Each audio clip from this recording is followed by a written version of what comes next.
ہمیں روزہ اللہ کا حکم ملا ہے، فرض ملا ہے. جیسے اللہ بہت بڑا، اللہ کا حبیب اس کے بعد بہت بڑا، یہ دونوں مل کے کہہ رہے ہیں روزہ رکھو. اب چھوڑیں گے؟ رمضان آ رہا ہے اور میرے نبی آمد سے پہلے ممبر پر کھڑے ہوتے ہیں اور کہتے ہیں وہ کون آ رہا ہے، ماذا یستقبلکم وماذا تستقبلون. پھر فرماتے ہیں وہ کون آ رہا ہے، ماذا یستقبلکم وماذا تستقبلون. پھر آپ کہتے ہیں وہ کون آ رہا ہے، ماذا یستقبلکم وماذا تستقبلون. 3 دفعہ وہ کون آ رہا ہے، وہ کون آ رہا ہے، وہ کون آ رہا ہے. صحابہ ویکھن لگ گیا آیت ہے کوئی نہیں جی کی فرما رہے ہیں، او آ رہے ہیں، او آ رہے ہیں، او آ رہے ہیں. تو حضرت عمر کھڑے ہو گئے، یا رسول اللہ اوحی نزل، بندہ تو کوئی ہے نہیں، تو کیا وحی آئی ہے؟ ہم نے کہا نہیں. تو کیا کوئی دشمن آ رہا ہے جو آپ نے دور سے دیکھ لیا ہے اور ہم اس کی تیاری کریں؟ ہم نے کہا نہیں. تو کہا تو پھر کون آ رہا ہے؟ ہم نے کہا رمضان آ رہا ہے، رمضان آ رہا ہے. فرض 70 فرضوں کے برابر، نفل فرض کے برابر. تراویح کے ہر سجدے پر 1500 نیکی، ہر سجدے پر 1500 نیکی. تراویح کے ہر سجدے پر جنت میں خوبصورت گھر جس کے 60,000 سونے چاندی کے دروازے. تراویح کے ہر سجدے پر جنت میں ایک درخت سونے چاندی کا جس کے نیچے 100 سالہ عربی گھوڑا دوڑ سکتا ہے.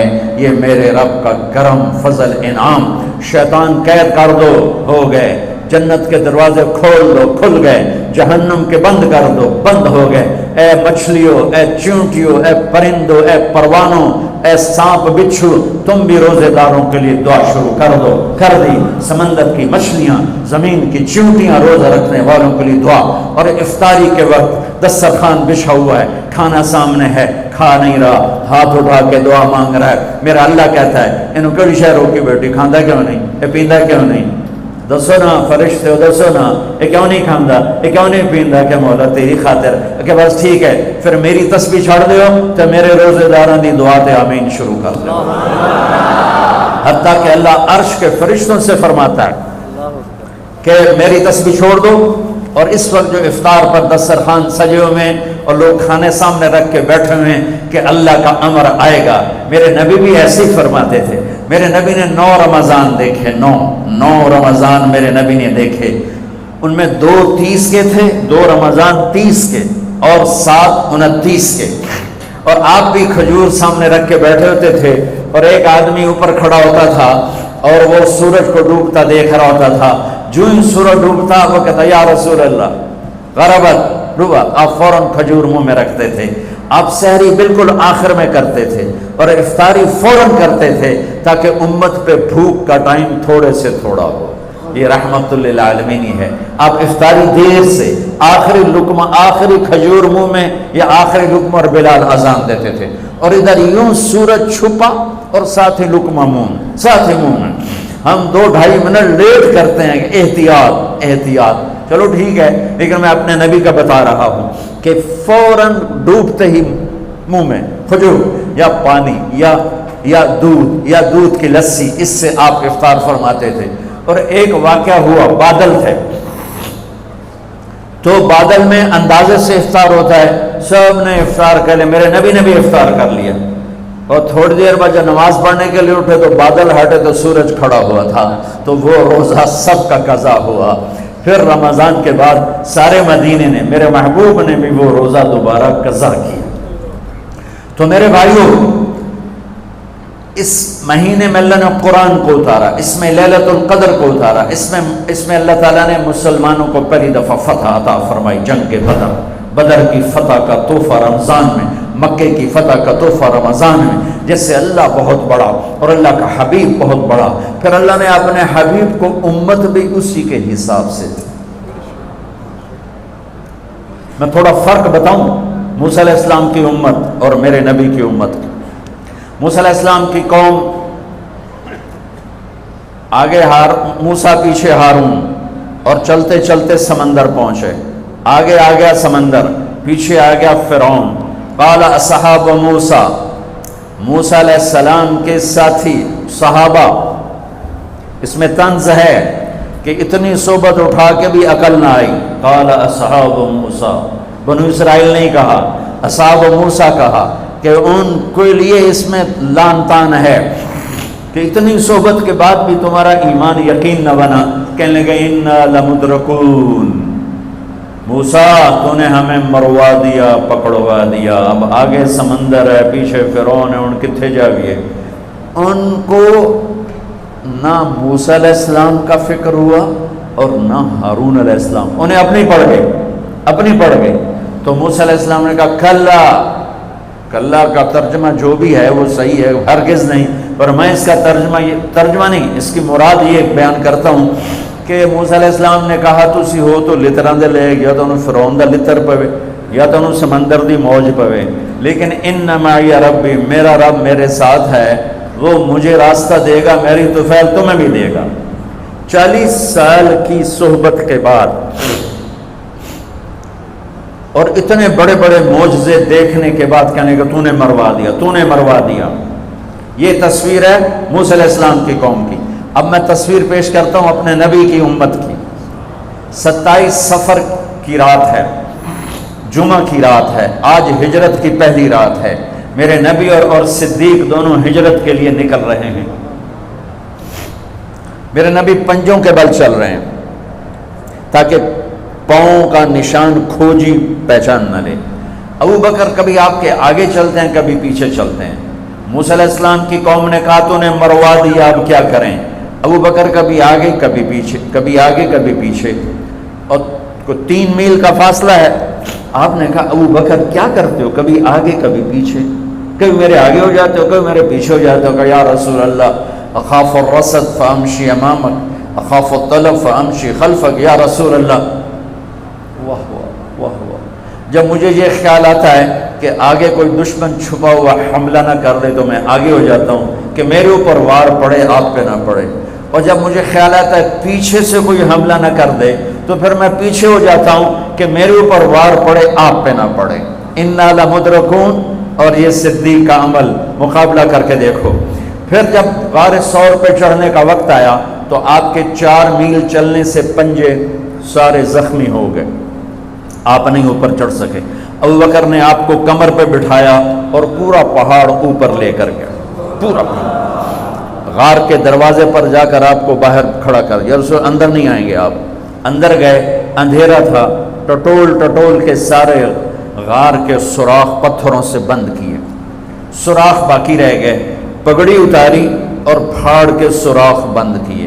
پھر سوراخ باقی رہ گئے تو کرتا اتارا اور پھاڑ کے سوراخ بند کیے. سارے سوراخ بند کر کے ایک باقی تھا جس میں سانپ تھا، اس میں اپنی ایڑی ڈال دی. یہ جو سانپ ڈس رہا تھا، اس میں علماء نے ایک بات عجب فرمائی ہے کہ وہ اپنے سانپ ہونے کی فطرت سے نہیں ڈس رہا تھا، وہ احتجاج کر رہا تھا ایڑی ہٹا، میں بھی دربار نبوت کا دیدار کرنا چاہتا ہوں. وہ سانپ اس لیے زور لگا رہا تھا کہ مجھے بھی تو دیکھنے دے صدیق، تو ہمیشہ دیکھتا، آج مجھے دیکھنے دے، آج میرے بھاگ جاگ اٹھ. یہ علماء نے یہ بات لکھی ہے، میں اپنی طرف سے نہیں کہہ رہا ہوں. جب سارے سوراخ بند اور سام والے سوراخ پہ ایڑی، یا رسول اللہ آئیے. آپ اندر آ گئے. اندھیرا گھپ ہے، کچھ پتہ نہیں چلا. تھوڑی سی جب روشنی ہوئی صبح کی تو میرے نبی نے دیکھا صدیق کا نہ پگڑی اور نہ کرتا. تو آپ نے فرمایا ابو بکر اچھا بھلا تو تھا، وہ کرتا کہاں گیا، تیری پگڑی کہاں گئی؟ تو انہیں دکھایا یا رسول اللہ یہ آپ سوراخ دیکھ رہے ہیں، مجھے ڈر لگا کوئی ان میں کوئی چیز ایسی تکلیف دینا ہو، تو میں نے کرتا پگڑی پھاڑ کے یہ سارے سوراخ بند کیے. تو میرے نبی چھلک پڑے، ایک دم روئے اور ہاتھ اٹھے، اللہ میں ابو بکر سے راضی ہوں، تو بھی اس سے راضی ہو جا، اور یا اللہ اسے جنت میں میرا ساتھی بنا دے.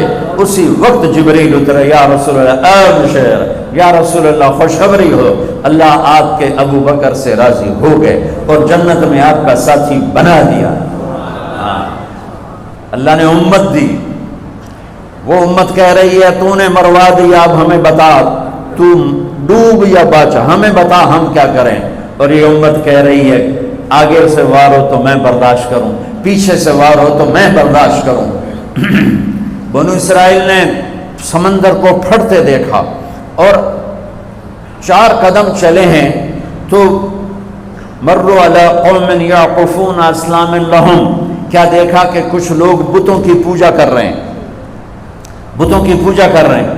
تو 40 سال کی صحبت اور فرعون کا ڈوبنا، سمندر کا پھٹنا دیکھنے کے بعد کہنے کہ موسیٰ اجعل لنا الہا کما لہم آلہہ، موسیٰ ہمیں بھی ایک خدا ایسا لے کے دو جیسے ان کا پتھر کا خدا کا پھٹے منہ توڑا، اور تم اتنے معجزے دیکھ کر بھی تم پتھر کے بت مانگتے ہو، انکم قوم تجہلون۔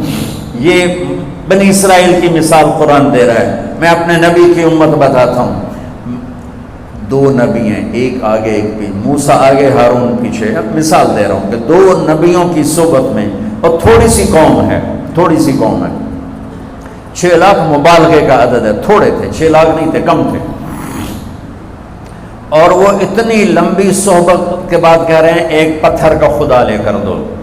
میرے نبی دنیا سے چلے گئے، میرا نبی دنیا سے چلے گئے، صدیق موجود نہیں تھے، حوالی میں تھے، پتہ چلا انتقال ہو گیا ہے، گھوڑے پر ہوا کی طرح اڑتے ہوئے آئے اور چھلانگ لگائی، اندر گئے، آپ کے چہرے سے کپڑا ہٹایا، آپ کا ماتھا چوما، گرم گرم آنسو آپ کے ماتھے پر گرے، واہ خلیلہ واہ صفیہ واہ نبیہ، اے میرا نبی، اے میرا خلیل، اے میرے جگر کا ٹکڑا، آج مجھ سے جدا ہو گیا۔ پھر کہا یا رسول اللہ جائیے آرام کیجئے، آپ نے بڑے دکھ اٹھائے ہیں، آج کے بعد اللہ آپ پر کوئی دکھ نہیں لائے گا۔ اس کے بعد آپ مسجد میں آئے، مسجد بھری ہوئی تھی، نبی دنیا سے جا چکے ہیں، وہاں دونوں نبی موجود ہیں، کہہ رہے ہیں پتھر کا بت لے کے دو، یہاں نبی جا چکے ہیں، عمر تلوار نکال کے کھڑے ہیں، جو کہے گا فوت ہو گیا میں قتل کر دوں گا، وہ فوت نہیں ہوئے، وہ اللہ کے پاس گئے ہیں، جیسے موسیٰ گئے تھے اللہ کے پاس اور واپس آئے تھے، میرے نبی بھی واپس آئیں گے، ساری دنیا کے باطل سے مقابلہ کریں گے، لہٰذا کوئی نہ کہے فوت ہو گئے۔ ابوبکر منبر پر آئے، کھڑے ہوئے، کہا عمر بیٹھ جا، تو عمر کہتے ہیں نہیں بیٹھتا، وہ تو پورے ہوش میں نہیں تھے، نہیں بیٹھتا، تو وہ خاموش ہو گئے اور منبر پر آئے، اور سنو صدیق کا خطبہ، یا ایھا الناس من کان یعبد محمدا فإن محمدا قد مات ومن کان یعبد اللہ فإن اللہ حی لا یموت۔ اللہ اکبر۔ لوگوں جو محمد کی پوجا کرتے تھے تو ان کا خدا مر گیا، جو محمد کی پوجا کرتے تھے تو آج اللہ نے ان کو موت دے دی۔ ومن کان یعبد اللہ، اور جو اللہ کی پوجا کرتے تھے ان کا اللہ زندہ ہے، موت سے پاک۔